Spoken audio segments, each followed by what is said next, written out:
वो खुद not suitable लोग हैं जो हमारा इंटरव्यू लेते हैं, वो खुद जुगाड़ से, वो खुद लोगों के गॉडफादर अंदर बैठे होते हैं जो वहां बैठ के हमारा इंटरव्यू ले रहे होते हैं, वो खुद सूटेबल नहीं है उस पोस्ट पे बैठने के, पढ़ाने के।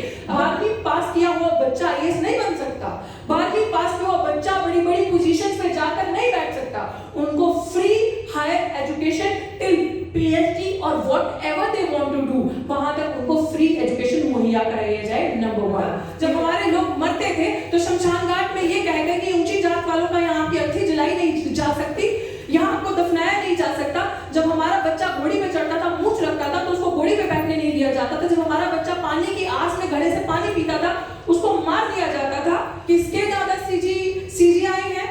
कौन खुद सीजीआई है? किसका बेटा जज है? मेरा दादा तो नहीं है, मेरा बाप तो नहीं है, मैं तो नहीं हूं। तो फिर 100% कॉलेजियन सिस्टम से बैठने वाले कौन है? अगर मेरा बाप आईएएस है या मेरा बाप डॉक्टर है, तो क्या आप मुझे उन गंदी निगाहों से देखना बंद कर दोगे? आप मुझे मेरे साथ छुआछूत जातिवाद करना बंद कर दोगे?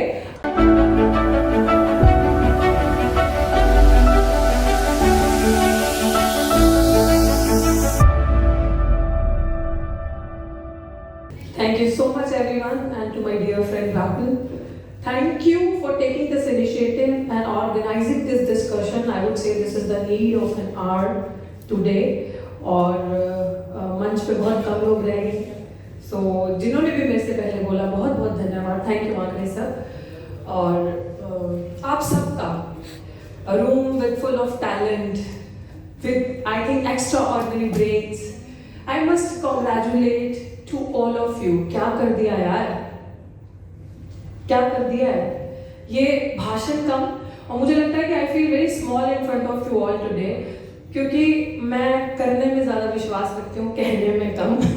और कहीं ना कहीं मुझे ये लग रहा है कि क्या कर दिया है आपने। इतनी स्ट्रॉन्ग वॉइस ऑफ डिसेंट, ऐसा आर्ग्यूमेंट, ऐसी पढ़ाई करना, ऐसे इंटेलेक्चुअल्स आपके बीच में से निकल के आ रहे हैं, ऐसे आर्ग्यूमेंट्स कि आज आपने सरकार को इस लेवल पे ला दिया कि असली में अगर आप रियलिटी देखो तो सरकार डर रही है, सरकार डर चुकी है।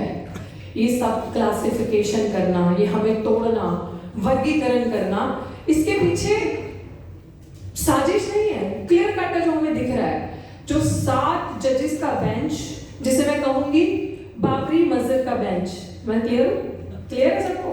बाबरी मस्जिद का बेंच, कि उसमें भी क्लियर है ना भाई, उसमें भी वो बेंच जो था उसके पीछे कौन था वो सबको पता है, और इस बेंच के पीछे कौन है ये भी सबको पता है, और सबने देखा है। ये बेंच किसका दिया हुआ फैसला पढ़ रहा था और किसके दिए हुए फैसले पे जजमेंट दिया, कहां से वो जजमेंट आया, किसने दिया, ये हमें बहुत अच्छे से पता है।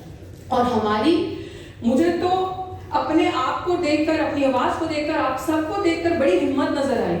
जैसे मेरे से पहले स्पीकर, सबसे पहले स्पीकर आई मुझसे जब राजेंद्र सर बोल रहे थे, तो उन्होंने कहा कि सरकार के पास क्या प्रोसीजर है, क्या करेगी, कैसे क्लासिफिकेशन करेगी, 1200 कुछ जातियां हैं, कैसे तोड़ेगी और कैसे डिवाइड करेगी, कैसे बताएगी कि किस जाति को क्या नहीं मिला। पर मुझे लगता है कि हमारे पास प्रोसीजर है, मेरे पास प्रोसीजर है, और अगर ये प्रोसीजर आप सब लोग मेरे साथ मानो तो जो लास्ट में स्पीकर बोलता है ना, उसके लिए फायदा होता है कि सबने फैक्चुअल डेटा दे दिया, सबने अपनी अपनी बात कर दी, सबने सब कुछ कर दिया, दोहराने की जरूरत नहीं है। अब बात करते हैं कि किस तरीके से इस प्रोसीजर जो है वो सरकार को दिया जाए। क्लासिफिकेशन करनी है, आपने कह दिया कि एक वर्ग हमारे अंदर जिसने सब कुछ प्राप्त कर लिया, एक कास्ट है जो सबका हक खाकर बैठी है, जिसके पास सब कुछ है, नौकरी है, पहली बात ही पूरी कंप्लीटली अनकॉन्स्टिट्यूशनल है, क्योंकि बाबा साहब ने या हमारे संविधान के अंदर जो रिजर्वेशन है उसका बेसिस कभी भी इकोनॉमिक्स नहीं था, उसका बेसिस कभी भी पैसा नहीं था, उसका जो बेसिस था, उसका जो मूल था सिद्धांत, वो सिर्फ जो सोशली और एजुकेशनली पीछे छूट चुके हैं लोग, बैकवर्ड रह चुके हैं, उनको आगे लाना। उसका मतलब ये नहीं था कि हाँ मैं आपको रिजर्वेशन दे रहा हूँ, मैं आपको आईएएस बना रहा हूँ, मैं आपको डॉक्टर बना रहा हूँ, तो आपके अकाउंट में इतना पैसा आएगा तो आपकी स्थिति अच्छी हो जाएगी और फिर इसके बाद आपकी आने वाली नस्लों को रिजर्वेशन की जरूरत नहीं है। इसका मतलब ये नहीं था। सोसाइटी के अंदर अगर मेरा बाप आईएएस है या मेरा बाप डॉक्टर है, तो क्या आप मुझे उन गंदी निगाहों से देखना बंद कर दोगे? आप मुझे मेरे साथ छुआछूत जातिवाद करना बंद कर दोगे? आप मेरे साथ जो सोसाइटी के अंदर हाल होता है कि अगर आप जितनी पोजीशन पे जाते हो उतना आप इनकी आंखों में खटकते हो। आपने हाल ही में, मुझे लगता है मेरा आंदोलन सबने ही देखा होगा, जो बहुत बार हम चिल्ला चिल्ला के कहते हैं कि जब हम उस लेवल पे पहुंच जाते हैं, जब हम अपनी आवाज उठाते हैं, तब हम we become more glaring to their eyes. हम ज्यादा उनको दिखते हैं और ज्यादा चुपते हैं कि ये चंद बच्चे, ये चंद पढ़ लिख कर आके प्रोफेसर जब बोलते हैं, ये विरोध दर्ज करवाते हैं, अगर इसके जैसे रिजर्वेशन का लाभ उठाकर सभी ऐसे हो गए, सभी ऐसे निकल गए, तो हमारी तो पोल पट्टी खुल जाएगी, हम कहाँ जाएंगे? लेकिन शायद वो ये भूल चुके हैं कि रिजर्वेशन लेने वाले we are not the first ones. हमसे पहले 3000 साल का रिजर्वेशन, 100% रिजर्वेशन, वैदिक रिजर्वेशन किसने लिया था? किसको अधिकार था पढ़ने का? किसके दादा बाबा, किसके दादा सीजीआई है? कौन खुद सीजीआई है? किसका बेटा जज है? मेरा दादा तो नहीं है, मेरा बाप तो नहीं है, मैं तो नहीं हूं। तो फिर 100% कॉलेजियन सिस्टम से बैठने वाले कौन है? तो मुझे लग रहा है मेरे पास कुछ टेक्निकल पॉइंट्स हैं जो मैंने हाल ही में अपने मीडिया के साथियों के साथ जंतर मंतर पे 21 से 10 को शेयर किया था। आप सब इंटेलेक्चुअल्स हैं और आप वाकई में क्रीमी लेयर नहीं, क्रीम है, इसलिए वो आपसे डरते हैं। और मुझे ऐसा लग रहा है कि हम लोग ये लोग बहुत छोटे, ये नहीं सोचने की जरूरत है हाँ ये वक्त बिल्कुल इमरजेंसी का दौर है। और ये इमरजेंसी का दौर क्यों लागू हो चुका है आज? क्योंकि जो निकम्मे, निठल्ले, बोल सकती हूँ, जो चीप मेंटालिटी के, है ना, बोलना चाहिए, क्योंकि ये जो कैमरास यहाँ पे लगे हैं ना, हाँ जोर से, ये जो कैमरास, ये वाले नहीं, ये जो कैमरास यहाँ पे लगे हैं ना, ये कैमरा सीधे जाते होंगे आरएसएस की शाखाओं में, ये मोदी के दफ्तर में, और दिखाते होंगे कि किस स्पीकर ने क्या कहा। क्या पता वो सोशल मीडिया देखते हैं या नहीं देखते, लेकिन उनको उसकी औकात समझ में आनी चाहिए। ये इमरजेंसी का दौर जो आज लगा है, ये किसकी वजह से लगा है? ये उनकी वजह से नहीं जो कभी हमारे लिए खड़े नहीं हुए। ये उनकी वजह से नहीं लगा कि जब हमारी बहन बेटियों का रेप होता था, जब हमारे लोग मरते थे, तो शमशान घाट में ये कह गए कि ऊंची जात वालों का यहाँ की अर्थी जलाई नहीं जा सकती, यहाँ आपको दफनाया नहीं जा सकता। जब हमारा बच्चा घोड़ी पे चढ़ता था, मूंछ रखता था, तो उसको घोड़ी पे बैठने नहीं दिया जाता था। जब हमारा बच्चा पानी की आस में घड़े से पानी पीता था, उसको मार दिया जाता था। ये वो लोग जो हमारे लिए तब आके नहीं लड़ते थे। ये इमरजेंसी का दौर उन लोगों के लिए नहीं है।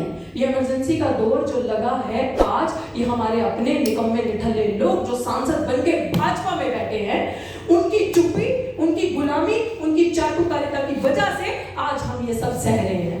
आज हम सबके कंधों पे ये बड़ी जिम्मेदारी है। And to be very honest, forget that there is opposition in the country, because opposition plays dirty politics. Opposition picks and chooses things for their own benefits. कि ये मसला अगर हमें सूट कर रहा है, हमारे पॉलिटिकल प्रोपेगेंडा को सूट कर रहा है, तो हम इस मसले को उठाएंगे। अगर कोई दलित बच्चा मर जाता है, अगर हमारा इंस्टीट्यूशनल मर्डर हो जाता है, ये सुसाइड हो जाती है, it is very easy for the opposition. आओ ना, मोमबत्ती तो जलानी है, डफली तो बजानी है, 4 नारे तो लगाने हैं, so you will get a political analysis. I am right Ashutosh? ऐसा होता है।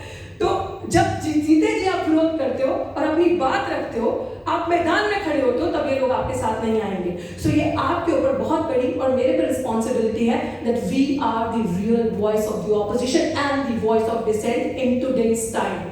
हम लोगों पे जिम्मेदारी। एंड आई थिंक मेरे कंधे इतने मजबूत हैं कि ना मैं जेल से डरती हूँ, ना मैं इनकी खोखली धमकियों से डरती हूँ, ना मैं इनकी रेप की धमकियों से डरती हूँ, क्योंकि मुझे इतना पता है कि मैं इतनी सक्षम हूँ। और मैं अपने साथ जो हमारी टीम भी है, और हम अपनी महिलाओं को भी ये सिखाते हैं कि अगर मुझे कोई उंगली लगा के छुएगा तो मैं वो उंगली नहीं, मैं पूरा हाथ वापस लेकर आऊंगी।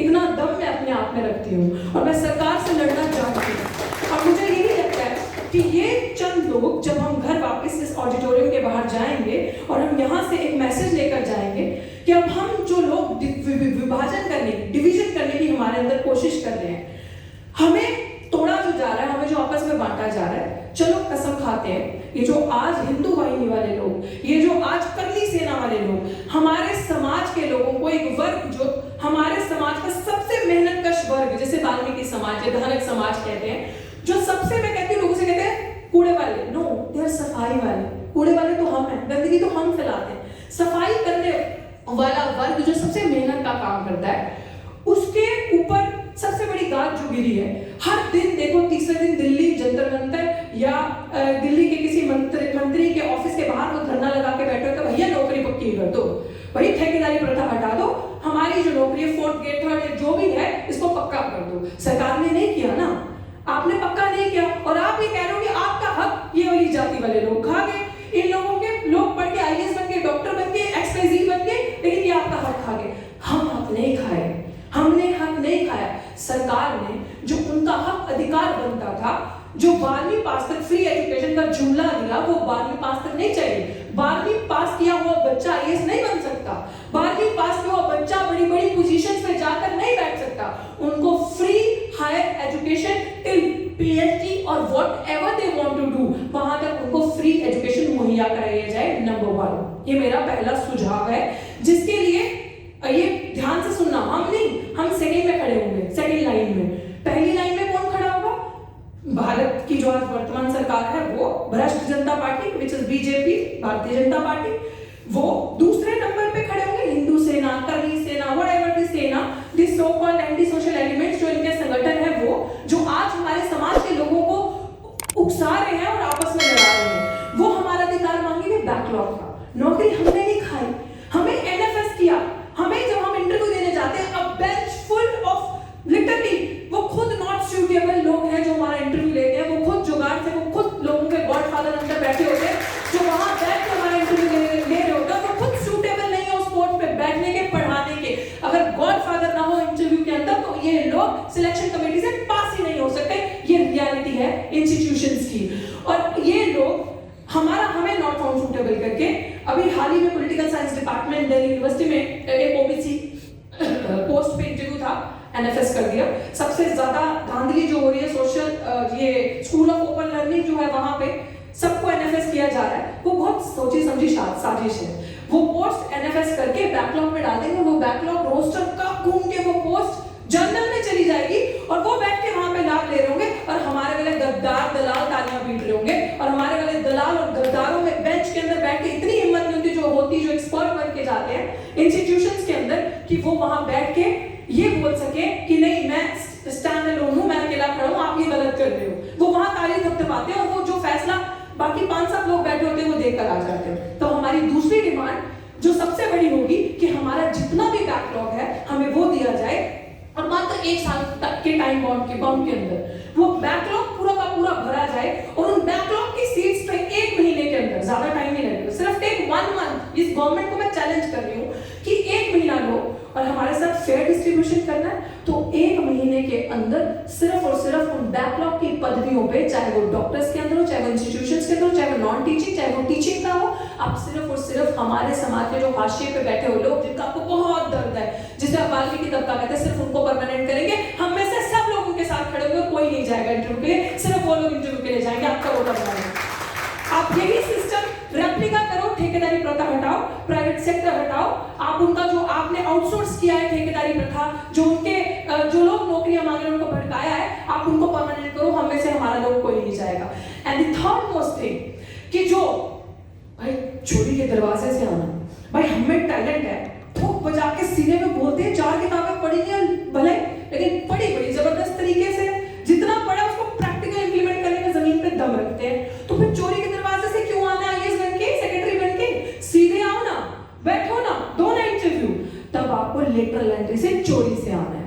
तो मेरा चौथा सुझाव, जो 45 सीटें सरकार ने निकाली थी कि 45 सीट्स लेटरल एंट्री से भरी जाएंगी, जिसमें अगर रोस्टर या अगर प्रॉपर इंप्लीमेंटेशन रिजर्वेशन पॉलिसी का फॉलो होता तो तुम्हें best of my understanding 12 OBC की होती, 6 एससी की होती और 3 एससी की होती, जो मेरी अंडरस्टैंडिंग है। तो एक काम करो, वो 45 सीटें, कुछ हमारे समाज के लोग गए थे वहां पे सरकार मोदी से मिलने और बोलने के लिए कि इसको वापस ले लो, ये गलत है, और मोदी जी ने दिखाया कि हाँ मैंने वापस, सरकार ने दिखाया मैंने वापस ले लिया। भाई वापस ना लो, इतना एहसान हम पे मत कर। तू एक काम कर कि जो 45 सीट्स तूने निकाली थी ना, तो वो सीधी की सीधी दोबारा निकाल के हमारे वाल्मीकि समाज को दे। सेक्रेटरी लेवल पे, बड़े बड़े डायरेक्टर लेवल पे सिर्फ और सिर्फ अगर लोग होंगे तो वो हमारे होंगे, हम लोग नहीं जाएंगे। आप अग्री करते हो? आप अग्री करते हो इस पॉलिसी से? अग्री? तो हम नहीं लेंगे, आप उनको दो। सरकार करेगी, जहां देने की बात आती है वो देगी, करेगी। तो ये चीजें हैं जहां पे हक मारी करनी है, वहां पे करनी है। अब लास्ट चीज आ जाती है कोलैजियन सिस्टम से जजेस।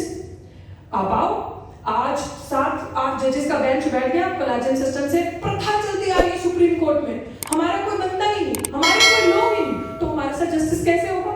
उन्हीं के लोग, उन्हीं के जज। आज मैं तेरी बेटी को बनाऊंगा, कल तू मेरे बेटे को बना, दोनों के अंदर शादी होगी, रिश्ता, उसकी आगे जनरेशन उनको ऐसा ही हो रहा है ना। मैं कुछ गलत तो नहीं बोल रही हूँ, बाद में करेक्ट कर लेना, यही है ना, यही चल रहा है। तो एक काम करो, कोलैजियन सिस्टम लागू करो, हमारे लोगों को सीधे सीधे जज बनाओ। और ये डिमांड्स हम लोग, मैंने पहले बताया, हम लोग सेकंड खड़े होंगे लड़ाई में, जंतर मंतर पे कॉल बेशक हम दे देते, लेकिन सेकंड पहले ये जो बीजेपी के सो कॉल्ड इंटेलेक्चुअल्स जिन्होंने ये तालियां बजा रहे हैं, हमारे लोगों को उकसा रहे हैं, लड़ाई करवा रहे हैं, हाल ही में भी हमारे एक साथी पर अटैक करवाया है, तो इस तरीके से फर्स्ट लाइन में ये लोग खड़े होंगे ये अधिकार मांगने के लिए, और दूसरी लाइन में हम लोग खड़े होंगे कि अगर ये भाग जाए तो लठ लेके भी तैयार रहना है ना वापस वहां बिठाने के लिए, तो वहां हम इनके स्वागत के लिए खड़े रहेंगे।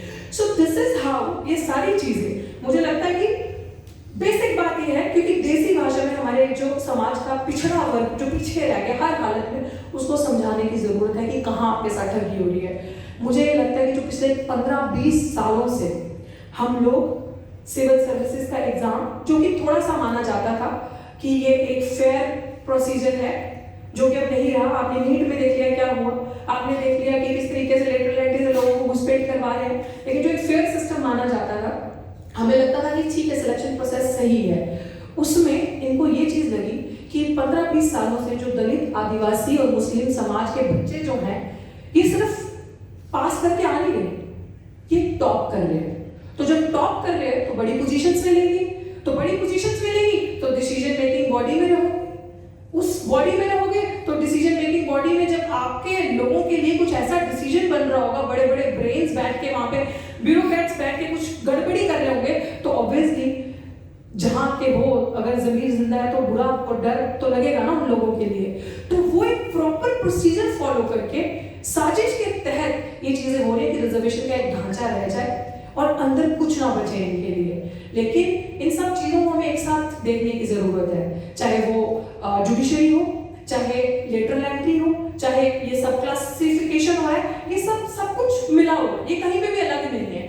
तो मुझे ये लग रहा है कि सब चीजों को समझते हुए आज इस इमरजेंसी के दौर में अगर हम अपनी जिम्मेदारियां, अपनी चीजें समझ लें, पे बैक टू सोसाइटी अम्बेडकर साहब ने कहा था, तो पे बैक टू सोसाइटी यही है कि अगर मेरे पास कोई गुण है, कोई समझ नहीं आ रही किसी को, कोई ग्रुप है, जैसे हाल ही में मेरी कुछ बाल्मीकि समाज के लोगों के साथ मीटिंग हुई, there were few ladies who are working on contractual basis सफाई कर्मचारियों के पोजीशंस पे, कल ही रात को इवन डिबेट हो रहा था, बात हो रही थी, तो उन्होंने मुझे कहा कि हम बहन की लड़ाई नहीं चाहते, हमारे समाज में ये जो डिवीजन क्रिएट हो रहा हम नहीं चाहते, हम नहीं चाहते हमारा समाज टूटे, बस हमें एक ही जो है सरकार ने सालों से ये लालच दिया हुआ है कि आपकी नौकरी पक्की हो जाएगी, और अभी हमें 15,000 रुपए मिलते हैं और हमें लगता है जब हम पक्के हो जाएंगे हमारी आर्थिक स्थिति बढ़ेगी तो हम आगे जाएंगे।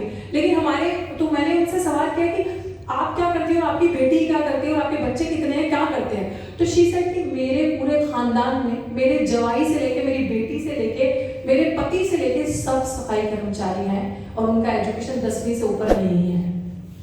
समझ रहे हैं आप स्थिति? तो रिजर्वेशन अगर हटाना और ये कहना कि हम अधिकार खा गए, और वो तो एक ड्रामा होके रह गया ना कि जब उनको एजुकेशन फ्री देना सबसे पहला स्टेप है कि पढ़े, आगे आए और उस रिजर्वेशन का लाभ ले सके। तो साथियों, अभी ये भी चीज आपके बीच में बोलना बहुत जरूरी है। हमारे पूर्व मंत्री राजेंद्र पाल जी यहाँ बैठे थे, उन्होंने कहा कि दिल्ली सरकार का मतलब मंत्री है, तो मैं उनसे कहना चाहती थी, वो चले गए। हाँ, एक सब कंपोनेंट प्लान है, SC/ST सब प्लान, आप इसके बारे में जानते हैं?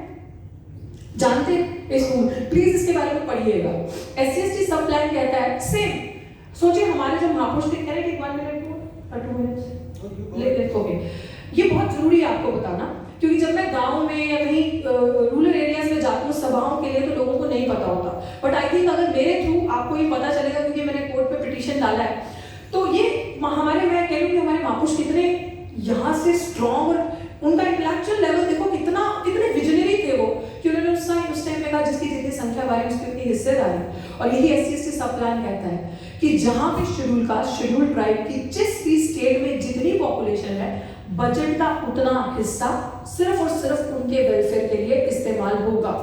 तो SC/ST सब प्लान का मतलब कि अगर दिल्ली में शेड्यूल कास्ट पॉपुलेशन 70% है, चलिए पंजाब की बात करते हैं, हाईएस्ट पॉपुलेशन इन इंडिया, मैं वहां से आता हूँ, तो वहां पे 33% शेड्यूल कास्ट पॉपुलेशन है according to the census of 2011। अब वहां पे कहना है कि सरकार अगर 100 रुपए बजट दे रही है साल का, तो उसमें से 33 रुपए जो है वो सिर्फ और सिर्फ schedule caste community, schedule tribe community के वेलफेयर के लिए लगेगा। वो फंड आप डाइवर्ट नहीं कर सकते। वो फंड अगर बच जाता है 1 साल का, तो उस फंड को आप खत्म नहीं कर सकते, वो मल्टीप्लाई होगा, वो मल्टीप्लाई होता जाएगा, सरप्लस होता जाएगा, उसको आप सिर्फ और सिर्फ इनके वेलफेयर के लिए लगाओगे। दिल्ली सरकार के हाथ में था, दिल्ली सरकार में हमारे एक साथी ने पिटीशन डाली वेलफेयर की कि आप जो 17% पॉपुलेशन है, आप इस बजट को इंप्लीमेंट करें, इसमें जो शेड्यूल कास्ट पॉपुलेशन का बहुत भला होगा। मैंने तो एक नारा भी दिया था कि कूड़ा छोड़ो, कलम उठाओ, पाठशाला में पढ़ने जाओ, पाठशाला में पढ़ने आओ, तो ये चीजें हुई नहीं। अब दिल्ली सरकार की कोई भी गवर्नमेंट आती है तो एक सिंपल निकालती है झाड़ू का, हमारे एक, क्योंकि हम लोग इमोशनल है ना, बहुत इमोशनली लोग हैं, बड़े स्वे हो जाते हैं, तो वो इस तरीके से ड्रामा दिखाना कि झाड़ू की सरकार आ गई, हमारी हितैषी है, चाहती तो ये सरकार वो प्लान सप्लाई इंप्लीमेंट कर सकती थी। लेकिन जब हमने दिल्ली सरकार से सवाल किया, जब हमने डेटा निकाला, किसी को वो डॉक्यूमेंट चाहिए हो तो यू कैन आस्क मी, मैं आपसे शेयर कर सकती हूँ। जब हमने डेटा निकाला और हमने सरकार से पूछा कि आपने आरटीआई से पूछा कि ये फंड इतना पैसा है, मल्टीप्लाई करके इतना हुआ और ये पैसा कहाँ गया, तो सरकार का जवाब आता है हमने इस फंड से सड़क बनाई तो क्या शेड्यूल कास्ट नहीं चलेगा इससे, हमने इस फंड से ये अस्पताल की डिस्पेंसरी बनाई तो क्या शेड्यूल कास्ट नहीं आएगा, इस डिस्पेंसरी में इलाज करवाने के लिए हमने XYZ किया तो क्या शेड्यूल कास्ट शेड्यूल ट्राइब नहीं है। No, it's a bullshit. वो जो संवैधानिक प्रोविजन है उसका कहना ये है कि इस फंड के तहत, इस कंपोनेंट प्लान के तहत सिर्फ और सिर्फ इनके बच्चों को स्कॉलरशिप्स, इनके बच्चे अगर फॉरेन पढ़ने जाना चाहते हैं उसकी स्कॉलरशिप्स, इनके बच्चे अगर यूपीएससी वगैरह IAS की कोचिंग लेना चाहते हैं उसकी स्कॉलरशिप, नरेगा वर्कर्स जो लोअर लेवल पे काम करते हैं उनको लोन्स, उनकी स्थिति अच्छी, जो लोग नंगे बदन शिविर के अंदर उतर रहे हैं उनके लिए ऐसी चीजें, ऐसी मशीन्स बनाई जाए कि उनका वो वहां पे शोषण रुका जाए, उनके साथ वो मैनुअल कैरिंग करते हैं वो रुकी जाए, वो सिर्फ और सिर्फ कॉम्पोनेंट प्लान इनके वेलफेयर के लिए। बताइए अगर ये प्लान किसी भी सरकार में, चाहे वो कांग्रेस, चाहे वो आम आदमी पार्टी, चाहे वो वर्तमान की present establishment Bharatiya Janata party, अगर इन्होंने वो प्लान इंप्लीमेंट किया होता तो आज हमारे अंदर ये जो डिवीजन क्रिएट करने की कोशिश कर रहे हैं ये नहीं होती, हमारा पैसा, हमारा हक हमें दिया जाता। तो हमें सबको एक करके देखना है और आने वाले टाइम पे आई एम रेडी, सड़क पे भी, संसद तक भी और जेल तक भी, wherever they welcome me, I am there. So I am their boss. तो वो जहाँ लेके जाना चाहे, so I lead them. So मुझे ये लगता है कि इस दौर में हम सब एक साथ हैं, वही दौर उन्होंने वापस लाया, लेकिन तब शायद हमें लड़ना इतने अच्छे से आता नहीं था, लेकिन आज हमें कमर भी तोड़ना आती है, उलगुलान करना भी आता है, लड़ना भी आता है, चाहे वो कलम से हो, चाहे वो किसी और चीज से हो। तो अब हम तैयार हैं हर तरीके से और इस लड़ाई को हम लड़ेंगे और मोटी-मोटी बात हम लोग सब समझ चुके हैं कि कैसे लड़ना है, क्या करना है, बस संसद आवारा हो चुकी है। लेट्स टेक अ प्लेज कि सड़कें अब सुनसान नहीं रहनी चाहिए। जय भीम। बहुत बहुत शुक्रिया। देखते रहिए नीलकमल टीवी। आपको अगर हमारा वीडियो अच्छा लगता है तो हमारे चैनल को सब्सक्राइब करिए, वीडियो को लाइक करिए, शेयर करिए। धन्यवाद।